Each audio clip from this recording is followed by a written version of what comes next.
ശ്യാം ദേവരാജ്, ഇനിയിപ്പോൾ രാഹുൽ മാങ്കൂട്ടത്തിന്റെ മുൻകൂർ ജാമ്യ ഹർജി തള്ളി, അറസ്റ്റാകാമെന്ന സെഷൻസ് കോടതി ഉത്തരവിട്ടു. അടുത്ത നിയമ നടപടി എന്നുള്ളത് ഹൈക്കോടതിയെ സമീപിക്കുക എന്നുള്ളതാണോ? അതിലേക്ക് കടക്കാൻ സാധ്യതയുണ്ടോ, അതോ ഉടൻ തന്നെ കീഴടങ്ങുമോ? എന്താണ് അറിയാനാകുന്നത്? ഈ കീഴടങ്ങുക എന്ന ഒരു നടപടിക്രമത്തിലേക്ക് എന്തായാലും രാഹുൽ ഉടനെ കടക്കില്ല എന്നാണ് നമ്മൾ കരുതുന്നത്. പക്ഷേ ഇതിന്റെ വിധിന്യായം ഈ നിലവിലെ തിരുവനന്തപുരം പ്രിൻസിപ്പൽ സെഷൻസ് കോടതിയുടെ ഉത്തരവിന്റെ പൂർണ്ണ രൂപം ലഭിച്ചതിന് ശേഷമായിരിക്കും ഹൈക്കോടതിയെ സമീപിക്കുന്ന കാര്യത്തിൽ രാഹുൽ മാങ്കൂട്ടത്തലിന്റെ അഭിഭാഷകർ തീരുമാനമെടുക്കുക. കാരണം ഇതിൽ എന്തെല്ലാം വാദങ്ങൾ അവർക്ക് അനുകൂലമായുണ്ട്, പ്രതികൂലമായുണ്ട് എന്നതടക്കമുള്ള കാര്യങ്ങൾ അഭിഭാഷകർ വായിച്ചു നോക്കും. അതിനുശേഷം കോടതിയെ സമീപിക്കുക, ഹൈക്കോടതിയിലേക്ക് പോവുക എന്നതാണ്. സ്വാഭാവികമായും ഒരു കീഴടങ്ങൽ എന്നത് രാഹുൽ മാങ്കൂട്ടത്തിൽ നിലവിൽ ഉദ്ദേശിക്കുന്നില്ല. നിയമപരമായി അടുത്ത പടി, അതായത് ഹൈക്കോടതിയിലേക്ക് പോവുക എന്ന് തന്നെയാണ് രാഹുൽ മാങ്കൂട്ടത്തിൽ ഉദ്ദേശിക്കുകയും ചെയ്യുന്നത്. പക്ഷേ അത് എപ്പോൾ എന്നതാണ് ഏറ്റവും പ്രധാനപ്പെട്ട ചോദ്യം. മാത്രമല്ല, രാഹുൽ മാങ്കൂട്ടത്തിനെ നിലവിൽ അറസ്റ്റ് ചെയ്യുന്നതിന് SITക്ക് മുന്നിൽ ഒരു തടസ്സവുമില്ല. അങ്ങനെ ഏതെങ്കിലും ഒരു നിമിഷം രാഹുൽ മാങ്കൂട്ടത്തിനെ അറസ്റ്റ് ചെയ്യുമോ എന്നതാണ് നമ്മൾ കാത്തിരുന്ന് കാണുകയും ചെയ്യേണ്ടത്. ഇതിൽ സ്മൃതി, നമ്മൾ ശ്രദ്ധിക്കേണ്ട ഒരു കാര്യം, കോടതിയുടെ അടച്ചിട്ട കോടതി മുറിയിൽ നടന്ന വാദങ്ങളിൽ ഏറ്റവും പ്രധാനപ്പെട്ട ഒരു വാദം, രാഹുൽ മാങ്കൂട്ടത്തിൽ നേരത്തെ ജാമ്യാപേക്ഷയിൽ പറഞ്ഞിരുന്നത് ഇത് ഈ ഗർഭചിത്രം എന്നത്, അതിജീവിത ഗർഭചിത്രം നടത്തിയത് സ്വന്തം താല്പര്യപ്രകാരമായിരുന്നു എന്നാണ് വാദത്തിൽ, ഈ മുൻകൂർ ജാമ്യാപേക്ഷയിലെ വാദത്തിൽ പറഞ്ഞിരുന്നത്. പക്ഷേ അടച്ചിട്ട കോടതി മുറിയിൽ ആ നിലപാട് അഭിഭാഷകർ ആ നിലപാടിൽ നിന്ന് പിന്നോട്ട് പോവുകയാണ്. പരസ്പര സമ്മതപ്രകാരമാണ്, ഉഭയകക്ഷി സമ്മതപ്രകാരമാണ് ആ ഗർഭചിത്രം നടത്തിയത് എന്ന വാദമാണ് രാഹുൽ മാങ്കൂട്ടത്തലിന്റെ അഭിഭാഷകൻ കോടതിയിൽ ഉയർത്തിയത്. പക്ഷെ ആ വാദത്തെ പ്രോസിക്യൂഷൻ ഖണ്ഡിച്ചത് ഇങ്ങനെയാണ്: അതായത് ഇതൊരു ഉഭയകക്ഷി സമ്മതപ്രകാരമുള്ള ഗർഭചിത്രമല്ല, ഇത് നിർബന്ധിത ഗർഭചിത്രമാണ് എന്ന വാദം, എന്ന നിലപാട് പ്രോസിക്യൂഷൻ കോടതിയിലെടുത്തു. അതിനുള്ള തെളിവുകളടക്കം ഉണ്ട് എന്ന കാര്യവും കൂടി കോടതിയിൽ പ്രോസിക്യൂഷൻ വ്യക്തമാക്കുകയും ചെയ്തു. ഇതിനാധാരമായത് ഒന്ന് വാട്സപ്പ് ചാറ്റുകളാണ്, രണ്ടാമത്തേത് ചില മെഡിക്കൽ രേഖകൾ, മെഡിക്കൽ റിപ്പോർട്ടുകൾ ഉൾപ്പെടെയുള്ള സുവ്യക്തമായ തെളിവുകൾ രാഹുൽ മാങ്കൂട്ടത്തിനെതിരെ കോടതിയിൽ നൽകിയിട്ടുണ്ട് എന്നതാണ് പ്രോസിക്യൂഷൻ നൽകിയിട്ടുണ്ട്. അതാണ് ഏറ്റവും സുപ്രധാനമായ സാഹചര്യം. രണ്ടാമത്തേത്, രാഹുൽ മാങ്കൂട്ടത്തിൽ ഈ ജാമ്യാപേക്ഷയിൽ ഉയർത്തിയ ഏറ്റവും പ്രധാനപ്പെട്ട കാര്യം, BJPയും CPIയും നടത്തിയ രാഷ്ട്രീയമായ ഗൂഢാലോചനയാണ് ഈ കേസിന് പിന്നിൽ, അല്ലെങ്കിൽ ഈ അതിജീവിതയുടെ പരാതിക്ക് പിന്നിൽ എന്നൊരു വാദം ഉയർത്തിയിരുന്നു. പക്ഷേ അതിൽ രാഹുൽ മാങ്കൂട്ടത്തിന് തിരിച്ചടിയായത് രാഹുൽ മാങ്കൂട്ടത്തിനെതിരായ രണ്ടാമത്തെ പരാതിയാണ്.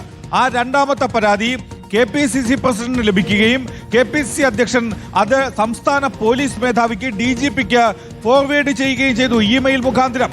ആ പരാതിയുടെ അടിസ്ഥാനത്തിൽ കേസെടുത്തു എന്ന കാര്യം ഇന്ന് പ്രോസിക്യൂഷൻ കോടതിയെ അറിയിച്ചു.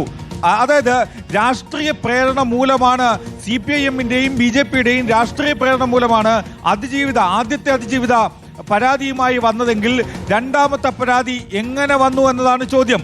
ആ ചോദ്യത്തിന് പ്രോസിക്യൂഷൻ കോടതിയിൽ നൽകിയ ഉത്തരം, KPCC അധ്യക്ഷന് ലഭിച്ച പരാതി KPCC അധ്യക്ഷൻ തന്നെ DGPക്ക് കൈമാറിയിട്ടുണ്ട്. അത് രാഷ്ട്രീയ പ്രേരണ മൂലമാണ് എങ്കിൽ ആ പരാതി അങ്ങനെ വരില്ലല്ലോ എന്ന കാര്യം പ്രോസിക്യൂഷൻ നിലപാടെടുത്തു. ഈ രണ്ട് വാദങ്ങളും കോടതി മുഖവിലേക്കെടുക്കുന്നു, അംഗീകരിക്കുന്നു. മാത്രമല്ല, ഇതിന്മേൽ രാഹുൽ മാങ്കൂട്ടത്തലിന്റെ അഭിഭാഷകന്റെ വാദങ്ങൾ കോടതി തള്ളുകയും ചെയ്യുന്നു എന്നതാണ് ഈ ഘട്ടത്തിൽ പുറത്തു വരുന്ന ഏറ്റവും പ്രധാനപ്പെട്ട വിവരം. ഇത് പോലീസ് അന്വേഷിക്കേണ്ട കേസാണ്, അന്വേഷണം വിശദമായി മുന്നോട്ട് പോകേണ്ടതുണ്ട് എന്നടക്കമുള്ള വാദങ്ങൾ പ്രോസിക്യൂഷൻ കോടതിയിൽ ഉയർത്തുകയും ചെയ്തു. അത്തരം കാര്യങ്ങൾ മാത്രമല്ല, ഈ ഗർഭചിത്രത്തിന് രാഹുൽ മാങ്കൂട്ടത്തിൽ അതിജീവിതയെ നിർബന്ധിക്കുന്നതിന് മതിയായ തെളിവുകൾ, അത് ചാറ്റുകളാണ്, വാട്സപ്പ് ചാറ്റുകളാണ്, സന്ദേശങ്ങളാണ്. ഈ തെളിവുകൾ വളരെ കൃത്യമായി കോടതിയുടെ മുന്നിലേക്ക് പ്രോസിക്യൂഷൻ എത്തിക്കുകയാണ്, പോലീസ് SIT എത്തിക്കുകയാണ്. ഇത്തരം കാര്യങ്ങളൊക്കെയും രാഹുൽ മാങ്കൂട്ടത്തലിന് കൃത്യമായ തിരിച്ചടിയാകുന്ന ഘടകങ്ങളായി കോടതിയിൽ മാറി. ഇക്കാര്യം പരിഗണിച്ചാണ് കോടതി മുൻകൂർ ജാമ്യം നൽകേണ്ടതില്ല എന്നതും മുൻകൂർ ജാമ്യാപേക്ഷ തള്ളാനുള്ള തീരുമാനം എടുക്കുന്നത്. രാഹുൽ മാങ്കൂട്ടത്തലിന് തിരിച്ചടിയാകുന്ന നിലപാട് രാഹുൽ മാങ്കൂട്ടത്തലിന് എതിരെ തിരുവനന്തപുരം പ്രിൻസിപ്പൽ സെഷൻസ് കോടതി എടുക്കുകയും ചെയ്യുന്നത്. ഇതാണ് ഈ വാദത്തിന്റെ ഏറ്റവും പ്രസക്തമായ വിശദാംശങ്ങൾ എന്ന് നമുക്ക് പറയാൻ കഴിയുന്നത്. ഈ ജാമ്യാപേക്ഷ ലഭിക്കാത്തിടത്തോളം രാഹുൽ മാങ്കൂട്ടത്തിന് മുന്നിൽ ഇനി രണ്ട് സാധ്യതകൾ കൂടിയുണ്ട്.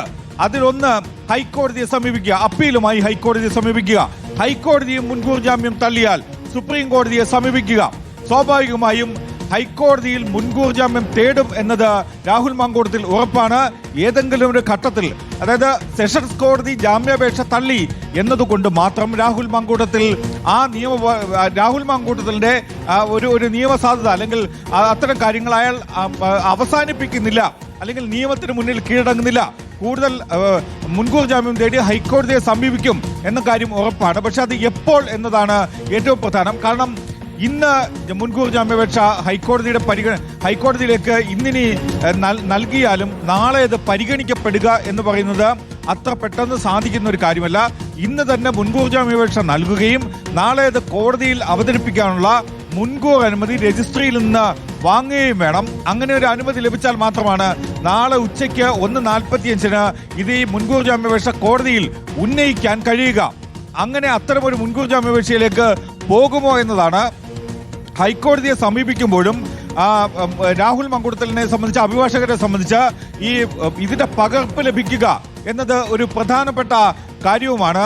കാരണം വിധിയുടെ പകർപ്പ് പരിശോധിച്ചതിന് ശേഷം അതിന്റെ അടിസ്ഥാനത്തിലാണ് പുതിയ മുൻകൂർ ജാമ്യാപേക്ഷ തയ്യാറാക്കേണ്ടതും അത് ഹൈക്കോടതിയിൽ നൽകേണ്ടതും.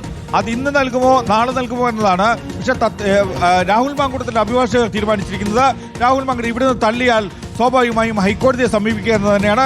അതല്ലെങ്കിൽ അതിനപ്പുറത്തേക്ക് സുപ്രീം കോടതിയെ സമീപിക്കുക എന്ന് തന്നെയാണ് രാഹുൽ മാങ്കൂട്ടത്തിൽ ലക്ഷ്യമിടുന്നത്. അതുകൊണ്ട് ജാമ്യം തേടി, മുൻകൂർ ജാമ്യം തേടി ഹൈക്കോടതിയെ സമീപിക്കുമെന്നത് ഉറപ്പാണ്. ഈ ഘട്ടത്തിൽ അക്കാര്യത്തിൽ വ്യക്തത വരുന്നുണ്ട്.